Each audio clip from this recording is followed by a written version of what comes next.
Before he was diving for rebounds and coloring his hair on NBA courts, Dennis Rodman was just another lost kid, directionless, jobless, and even homeless. He didn't play organized basketball until his 20s, spent time in jail for stealing watches, and almost disappeared into obscurity.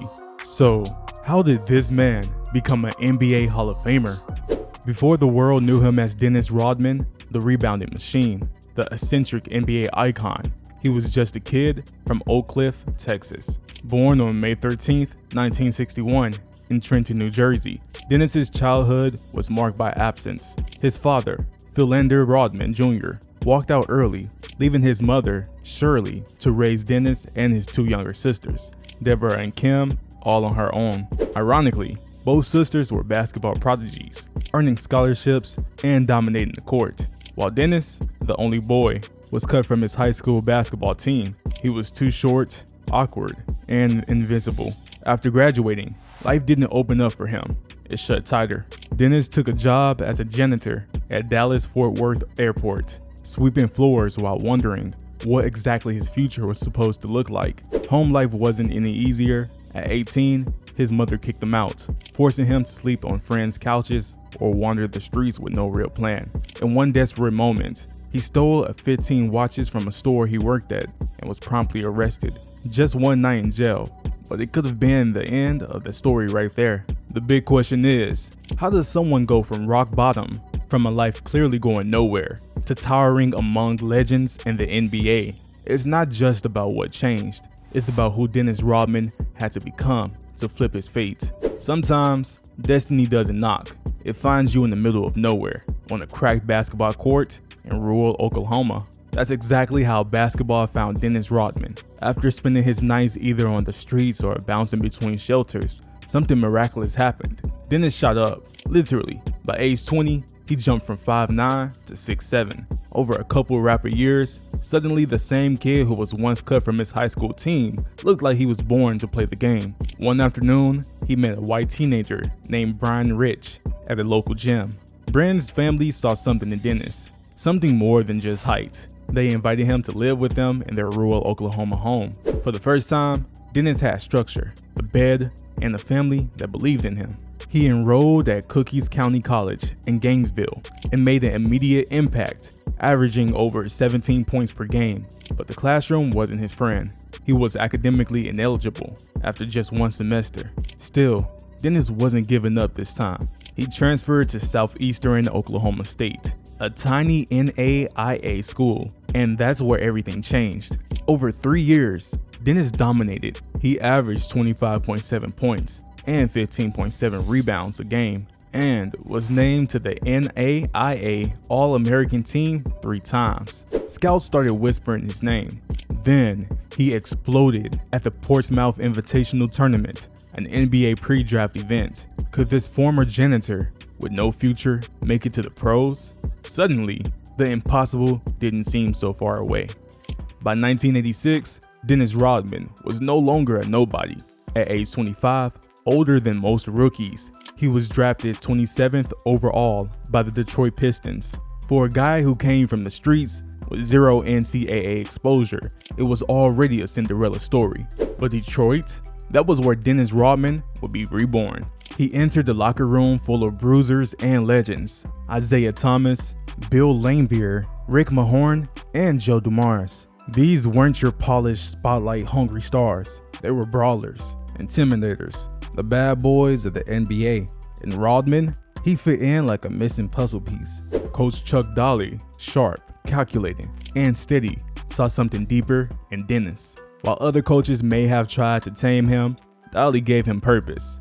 To Dennis, Daly wasn't just a coach, he was the father he never had. Under Daly's guidance, Rodman evolved into an elite rebounder and defender. Despite being undersized for his position, he chased every loose ball like it was life or death. He didn't play for stats, he played with heart. His effort paid off. 2 NBA Defensive Player of the Year awards in 1990 and 1991. And most importantly, back-to-back NBA championships in 1989 and 1990. When the Pistons clinched their second title, Dennis grabbed the ball, collapsed onto the floor, and cried like a child. The world saw tenacity.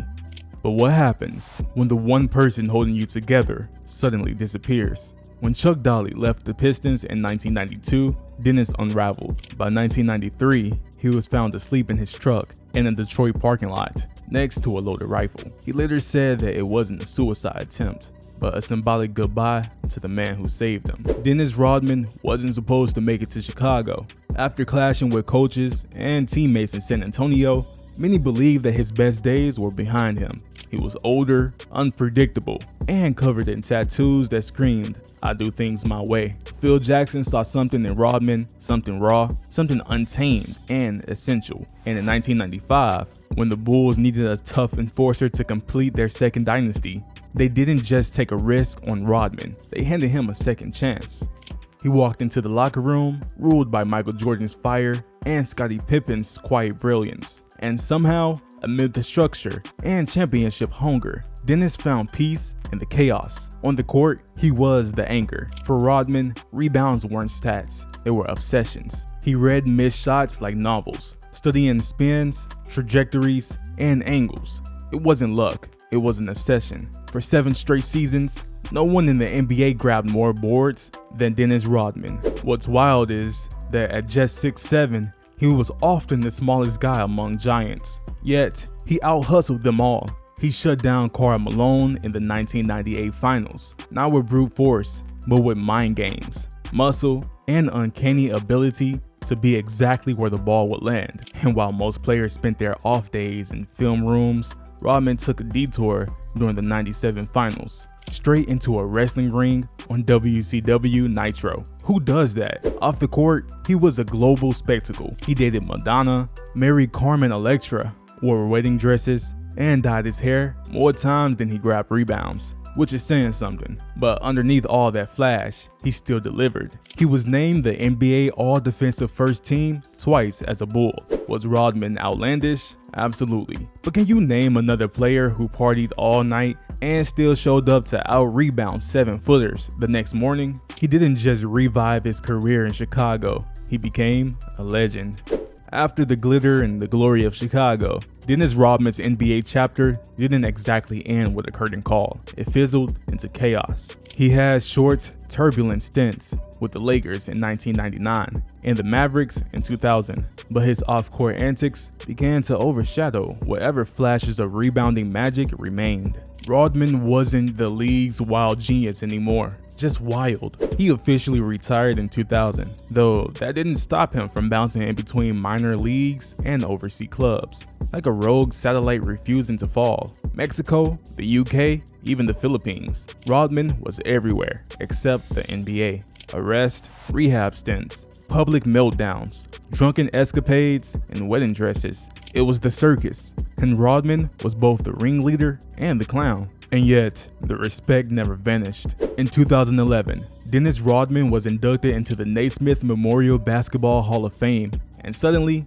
all the noise fell away. His speech was raw, emotional, unfiltered, just like him. He wept on stage, thanked Chuck Daly, called MJ and Pippen his brothers. For a moment, it wasn't about the headlines, it was about the hustle. Rodman shocked the world by forging a bizarre friendship with dictator Kim Jong-un, starting in 2013. He made several visits to Pyongyang, called Kim a friend for life, and even tried his hand at basketball diplomacy. Was it genius? Was it madness? Was it both? No one could tell. Through it all, Rodman remained an enigma wrapped in tattoos and diplomacy. Still, even the wildest storms leave a legacy. Rodman holds one of the highest rebound averages in NBA history, 13.1 per game. He's the all-time leader in rebound rate. The Detroit Pistons retired his number 10 jersey. Because love him or hate him, Dennis Rodman didn't just play the game, he warped it.